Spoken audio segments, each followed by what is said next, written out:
हे भगवान, आज ड्रीम 11 फंसी तो 1 दर्जन केरा चढ़ाई। कैसे कैसे लोग रहते हैं यार यहाँ पर।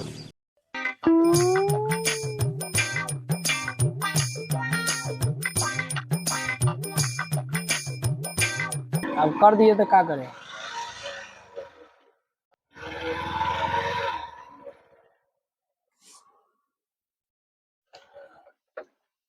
ओ भाई, ओ ओ भाई,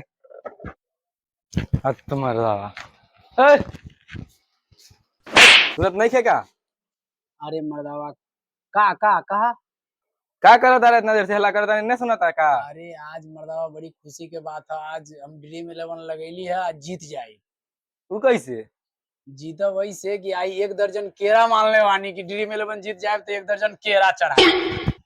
1 दर्जन? हाँ हम 10 घनी चढ़े नहीं तो जीतबे नहीं कहीं। तू 1 दर्जन में घंटा जीतबा हैं? बाप दादा के कट्ठा बेचबा का। मार सर आके हम खेलम खेलबे न करम।